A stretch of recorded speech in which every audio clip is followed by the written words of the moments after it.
ప్రభుత్వం చేపట్టిందో స్వచ్ఛదనం అండ్ పచ్చదనం పైన అందరికీ అవేర్నెస్, అంటే అందరికీ తెలిసే విధంగా, అలాగే ఏ కారణాల వల్ల మనము రోగస్థలం అవుతాం అనేది వారికి ఎక్స్ప్లెయిన్ చేస్తే తప్పనిసరిగా గ్రామంలో వారు పాటిస్తారు.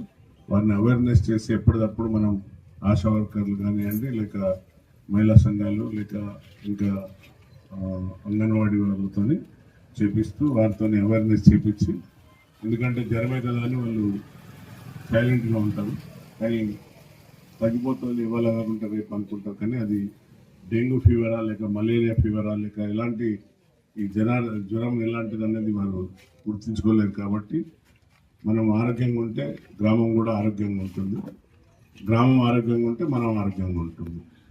గ్రామం మనం ఊరికే మున్సిపాలిటీ మీదనే వేసేసి వారే చేయాలి ఇది కార్యక్రమం, లేకుంటే వారే స్వచ్ఛదనం అనేది జరగదమ్మా.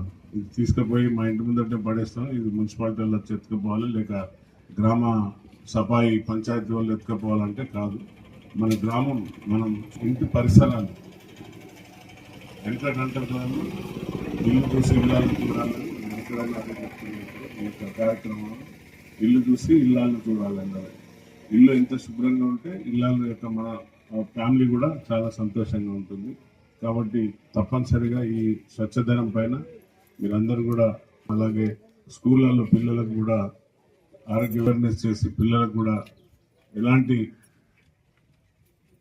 సమస్యల పైన, అంటే ఈ యొక్క రోగగ్రస్తులు వస్తామో వారికి కూడా చెప్పడం, వారి స్వచ్ఛత ప్రోగ్రాం. అలాగే పచ్చదనం అంటే మీ అందరికీ తెలుసు, చెట్లు ఉంటేనే మన మనుగడ ఉంటుంది. మన మనుగడ ఉండాలంటే పీల్చుకునే గాలిలో ఎలాంటి అంటే తప్పనిసరిగా గ్రీనరీ, ఈ పచ్చదనం అనేది ఉండాలి.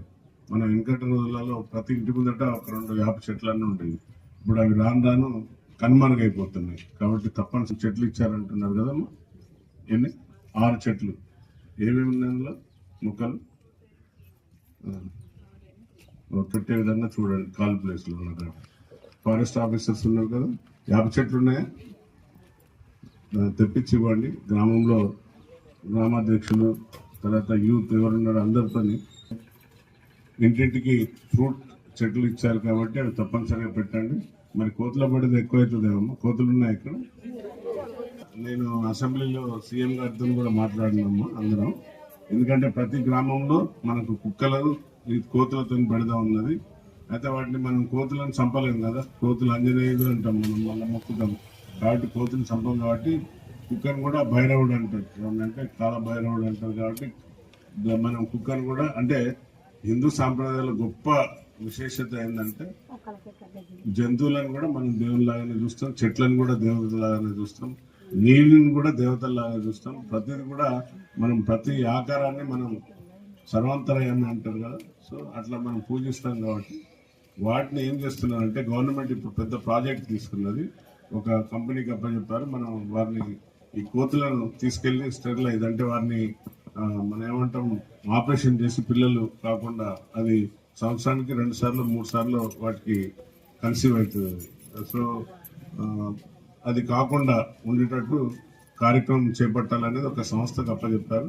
ఇప్పుడు కోతులతో మనకు ఏం భయం లేదు, త్వరలోనే అవి కూడా స్టార్ట్ అవుతుంది. కుక్కలంటే మన గ్రామాలనే మనం సెన్సర్ చేసి వాటిని ఎన్ని కుక్కలు ఉన్నాయి గ్రామాలలో, వాటిని కూడా మన యానిమల్ వెటర్నరీ డాక్టర్స్ వచ్చి వాటికి కూడా సర్జరీ చేసి పిల్లలు కాకుండా వాటిని కూడా కంట్రోల్ చేసే విధంగా చేస్తున్నారు. మన వేరే దేశాలలో స్ట్రీట్ డాగ్స్ ఉంటాయి, ఓన్లీ వాళ్ళు పెంచుకుంటారు, లైసెన్స్ డాగ్ ఉంటాయి. మన ఒక భారతదేశంలో మనకు ఎక్కువగా ఈ డాగ్స్ కనబడతాయి. సో వాళ్ళేమో అక్కడేమో లైసెన్స్ డాగ్స్, అంటే పెంచుకుంటారు వాళ్ళు, పర్మిషన్ ఉంటుంది దాన్ని అంటే మన పిల్లల కంటే ఎక్కువ చూసుకుంటారు.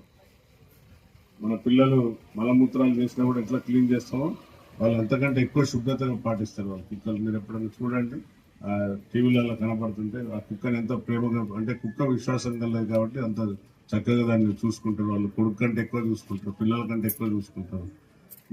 సో ఈ తప్పనిసరిగా వీటిపైన ప్రభుత్వం మీరేం కంగారు పడకండి, వితిన్ ఒక మన 2-3 సంవత్సరాలలో వీటి కంట్రోల్ అవుతాయని మనం భావిస్తున్నాం. సో గ్రీనరీ అనేది మనకు ఇంపార్టెంట్. రైతు కావాలంటే రైతుకి ఏం కావాలి, వర్షం కావాలి. సమయం రాగానే ఆ సమయం రాగానే ఆకాశానికి చూస్తాడు, ఆకాశం ముఖాన్ని చూస్తాడు, నల్ల మేఘాలు ఎప్పుడు వస్తాయి, నల్ల మేఘాలు నల్ల మబ్బులు వచ్చి ఎప్పుడు కురుస్తాయని. నల్ల మేఘాలు రావాలంటే గ్రీనరీ ఉండాలి, చెట్లు ఉంటేనే, సమృద్ధిగా చెట్లు ఉంటేనే ఆక్సిజన్ మనకు కావాల్సినంత దొరుకుతుంది. ఎందుకంటే పెద్దలు అనేది ఏమన్నా అయితే అరే యాప్ చెట్టు కింద పడుకోరా ఏం కాదు తగ్గిపోతుంది. కాబట్టి ఎప్పుడు మనకు పచ్చదనం ఉంటే మనం అందరం కలకాలం, పిల్లలు కూడా వచ్చే భావితరం కూడా చాలా బాగుంటారు వాళ్ళకు కూడా.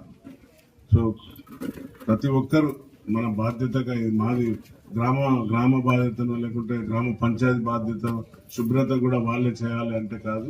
సో కొన్ని గ్రామ పంచాయతీ చేయవలసిన పనులు చేస్తారు. ఎక్కడైతే అందరికీ కామన్ రోడ్ ఎక్కడైతే ఉంటుందో లేకుంటే కామన్ డ్రైనేజ్ సిస్టమ్ ఎక్కడ ఉంటుందో అది వాళ్ళు క్లీన్ చేస్తారు. అంటే ఏమంటారు, అందరికి సంబంధించిన డ్రైనేజ్ సిస్టమ్, కాలువలన్నీ క్లీన్ చేసే బాధ్యత వాళ్ళు తీసుకుంటారు. కానీ మనం కూడా మన బాధ్యత కూడా ఉండాలి. మన ఇంటి పక్క శుభ్రంగా ఉండాలంటే ఈ తడి చెత్త పొడి చెత్త కలిపిస్తే ఏమవుతుందంటే డెంగ్యూ, ఈ కొబ్బరి మన టైర్లు ఉంటాయి, చాలా మంది తెలియక టైర్లు ఊర్లో నీళ్లు నిలబడ్డాక అందులో ఈ యొక్క దోమలు, డెంగ్యూ, ముఖ్యంగా డెంగ్యూ దోమలు ఎక్కడ పుడతాయంటే ఈ నిల్వ